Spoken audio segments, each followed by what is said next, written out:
종종 지나는 LG로 대로변에 위치한 신세계 유통부지에 어느 순간 펜스가 둘러졌다. 아주 오랜 시간을 비워놓고 있던 땅이기에 대체 이곳에 무엇이 들어올까 궁금했던 청주 시민들이 많았을 것이다. 오늘은 펜스가 둘러진 이벤트를 계기로 흘러나오는 다양한 이야기들을 놓고 각각 얼마만큼 가능성들이 있는지 의견을 나눠보는 시간을 가져보려 한다. 기존에 없던 펜스가 둘러졌다는 것은 분명 어떠한 변화가 있을 거란 징조가 될 수 있다. 그것이 좋은 것이든 나쁜 것이든 말이다.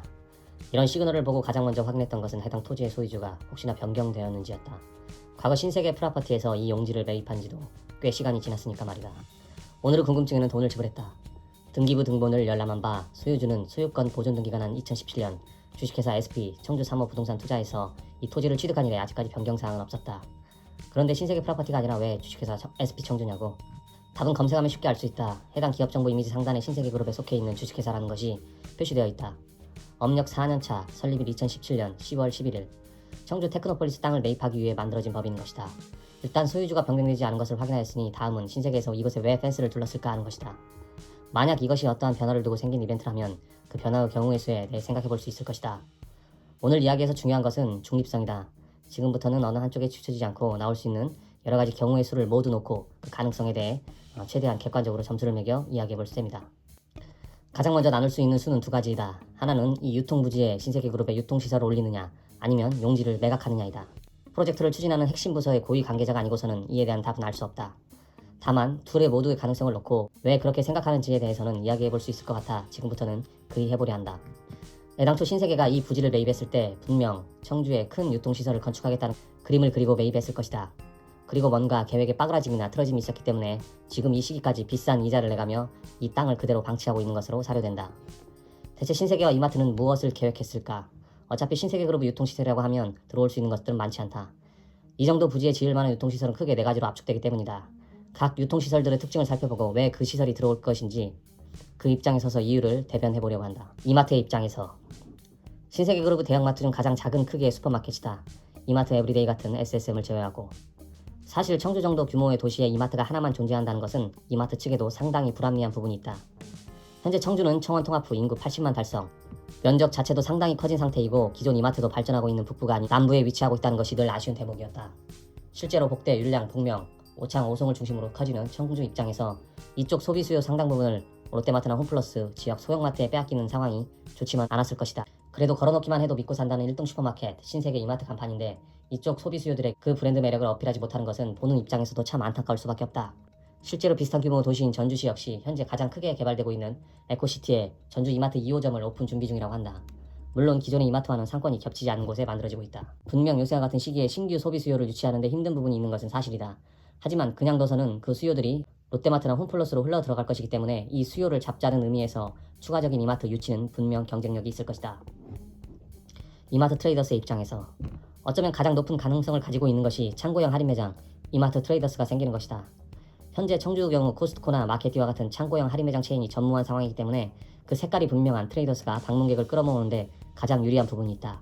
또한 과거 청주시 관계자와 신세계 관계자가 이마트 트레이더스 유치를 발언한 적이 있고 이것이 언론을 통해 흘러나간 적이 있기 때문에 이미 많은 청주 사람들의 생각이 이마트 트레이더스 쪽으로 기운 상황이기도 하다. 물론 북쪽으로는 천안의 이마트 트레이더스, 서쪽으로는 세종의 코스트코가 있기는 하나 이들로 빠져나가는 길목인 청주 북서쪽, 청주 테크노폴리스에 이마트 트레이더스가 생길 경우 많은 사람들이 그 수고로움을 덜 수 있어 해당 소비층들을 끌어모으거나 그들을 중심으로 입소문 전략을 함에 있어서도 상당히 유리한 부분이 많다. 여기에 생활용품숍, 더라이프, 체험형 가정매장인 일렉트로마트, 피콕치킨 등이 추가되어 이마트 타운급의 대형 트레이더스가 들어올 것이라는 의견도 많다. 물론 일렉트로마트 매출이 좋지 않은 상황을 고려했을 때 신세계그룹에게 좋지 않은 선택일 수 있으나 규모로 다른 유통시설을 눌러버리는 전략도 좋은 전략이라고 할 수 있겠다. 트레이더스가 될 수 없는 이유, 부분 매각. 일부에서는 부지 규모의 측면에서 보았을 때 이마트나 트레이더스는 아니다라는 의견이 생길 수 있다.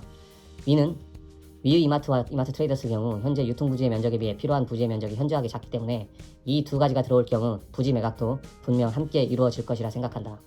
이러한 이유로 부지의 면적만을 놓고 이마트 트레이더스는 아니야라고 단정짓는 오류는 범하지 말아야 할 것이다. 만약 일부 부지 매각이 이루어진다면 그 시기는 신세계그룹이 큰 재무적 어려움에 처하지 않는 이상 테크노폴리스 3차 보상이 끝나고 도시의 규모가 가장 커졌을 때로 예상된다. 스타필드 시티의 입장에서 만약 유통시설 건축이 맞다면 그리고 이마트 트레이더스가 아니라면 다음 가능성이 높은 것이 작은 스타필드라고 할 수 있는 스타필드 시티이다. 지금과 같은 일반적인 유통시설 경기가 하락하는 상황 속에서 오히려 승부수를 띄울 수 있는 것은 초대형 쇼핑몰이 될 수 있기 때문이다. 그리고 이 스타필드 시리즈를 떠올리게 되는 이유 중 가장 큰 것은 유통시설 부지의 면적이다. 위 등기부등본 표제부를 보면 알 수 있겠지만 39,000제곱, 그러니까 평수로 대략 13,000평이나 되는 이 땅에 과연 매각 작업 없이 무엇이 들어올 수 있겠냐이다. 그냥 정말 경기 생각 안 하고 단순하게 이 이유만을 놓고 보았을 때 분명 스타필드 시티나 스타필드가 면적만으로는 가장 높은 가능성을 갖는다. 하지만 이것만으로 추측하기에는 큰 걸림돌이 있으니 그것은 다음 4번 스타필드에서 다루도록 하겠다. 스타필드 입장에서 2017년 초기에 신세계그룹은 청주의 이 스타필드를 고려해서 현재 유통부지를 매입하지 않았나라는 필자는 확신을 하고 있다. 당시 소비 경기도 상당히 화랑이었고 쿠팡과 같은 거대 온라인 공룡들도 그 존폐 여부가 불분명했던 상황이었다. 또한 스타필드와 일렉트로마트 외에도 삐에로 쇼핑 등 신세계그룹이 오프라인 유통 쪽에 상당히 공격적인 투자를 하던 상황이었기에 중부지방에 스타필드 축을 만들기 위해 저 큰 땅을 매입했을 거라 충분히 상상할 수 있다. 이 면적은 서울 수도권 지역에 위치한 스타필드를 포함해도 상당히 큰 면적이기에 스타필드가 아니면 답이 없다라는 가설에 신빙성을 준다. 하지만 이후 신세계그룹의 지역 유통 독점이라는 항해를 방해하는 암초들이 수없이 쏟아져 나왔다. 지역 소상공인 단체를 비롯한 시민 단체들의 반발, 경기 하락과 침체로 인한 유통업계의 어려움, 삐에로 쇼핑과 일렉트로마트 등 오프라인 유통의 유기, 신세계그룹의 과도한 온라인 쇼핑 투자, 이마트 최초의 적자가 그것이다. 거기에 활용 점정을 한 것이 최근 터진 코로나 경제 위기다. 이렇게 최악의 타이밍이라고 해도 더 찾기 힘들 정도로 악재가 많이 등장했다. 특히나 코로나 경제 위기는 한때 1순위 계획이었던 초대형 쇼핑몰 스타필드의 가능성을 바닥까지 끌어내리는데 1등 공신이었다고 예상해볼 수 있다.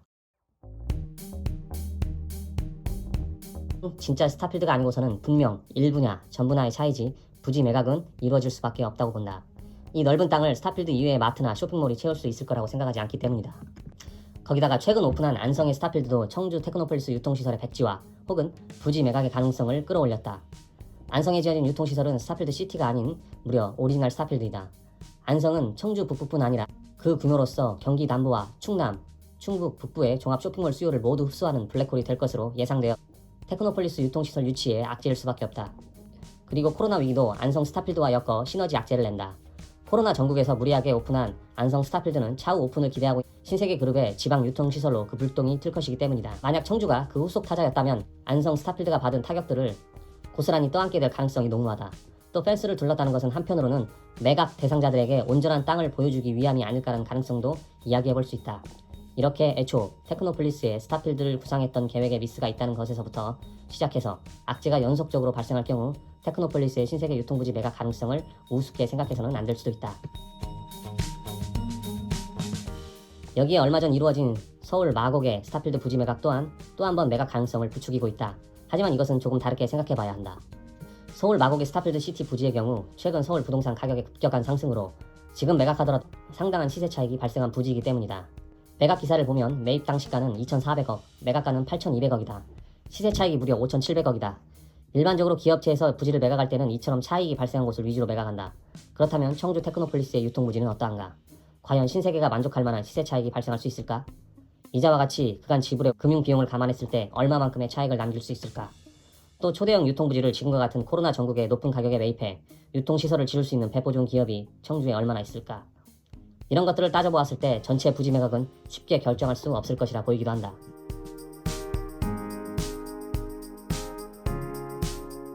다시 한번 말하지만 필자는 모든 것을 훤히 들어볼 수 있는 신이 아니다. 그리고 신세계그룹의 중대 의사결정을 할 수 있는 고위 관계자도 아니다. 그렇기 때문에 딱 잘라 무엇이다라고 말할 수는 없지만 나름대로 여러 가지 경우의 수에 대해 가능성을 놓고 순위는 매겨볼 수 있을 것 같아 그것으로 정리를 해보려고 한다. 나의 생각은 아래와 같다. 가능성 1위 이마트 트레이더스 부지는 일부 매각 40점, 2위 이마트 부지 일부 매각 그리고 스타필드 시티 30점, 3위는 부지 전부 매각 20점, 4위 스타필드 10점. 코로나 전국과 어려움에 직면한 신세계 이마트. 생각지도 못한 가능성들이 출현할 수 있는 내부 환경 탓에 어떤 것 하나에 완전한 높은 점수를 주지 못했다. 스타필드를 제외하면 이 모든 것들에 충분한 가능성들이 있고 우리는 이러한 것들을 신중하게 고려하여 청주 테크노폴리스 부동산 투자에 임해야 할 것이다.